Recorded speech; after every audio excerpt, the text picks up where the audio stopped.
Well, for more on the Eastern Economic Forum and China-Russia relations, I'm joined by Arthur Dong. He's a professor at the McDonough School of Business at Georgetown University. Welcome back to the show. Thank you, Rachelle. It's great to be here. So let's start with your key takeaways from President Xi's speech. What stood out to you? Well, what stood out to me is this, that it actually, in essence, is a signal to the United States that China is not going to sit idly by and sort of twiddle its thumbs while Washington vacillates with regard to its trade policies vis-a-vis China and the rest of the world. China, at this point, under Xi Jinping's sort of expression here, is they're going to look for as many options as they can, and in a sense, it represents, in a sense, a pivot to Asia and a pivot perhaps to Russia, which, in my opinion, represents a potential nightmare scenario for the United States. And how so? What sort of nightmare scenario could we be looking at? By joining with Russia, potential to develop not only economically, joint economic activity, which is to the detriment of the United States, but also joint military opportunities between these two very large countries that have advanced military capability. So the unintended consequence of this trade war is that there is a possibility here where China is going to pivot towards Russia. Now, we also saw that President Xi said that the countries in the northeastern region should increase mutual trust and safeguard peace, stressing that a stable and consolidated Northeast Asia benefits the entire world.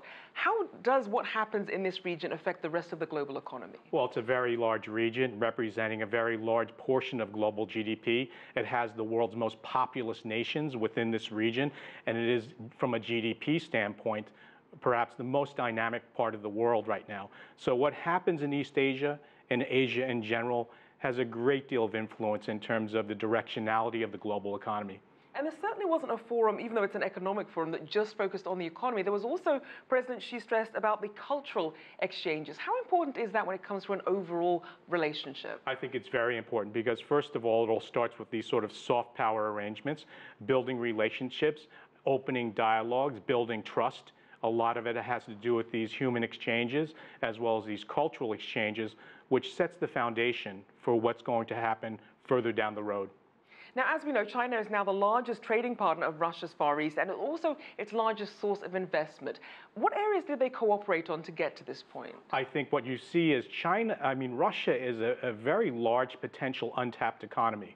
Not only do they have a significant consumer economy, which also can be, potential customers for Chinese products, but Russia is a very vast and rich resource-based economy.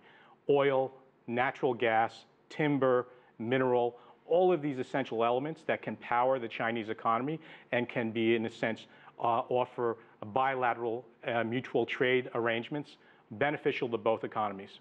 Now, as we saw, obviously, we have Chinese President Xi Jinping, Vladimir Putin hosting, but you also had leaders of other influential economies, Japan and South Korea, attending the summit.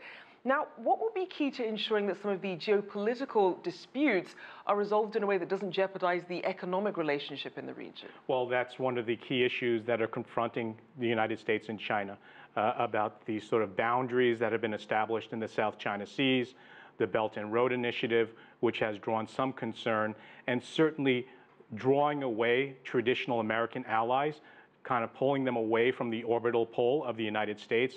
We saw today at the forum, Japan and South Korea, two traditional military, strategic, and economic allies of the United States. And what unites them here under the Economic Forum is that they also have a fear that President Trump and the White House is going to turn their eye and has already made statements about ratcheting up tariffs against these two trade partners.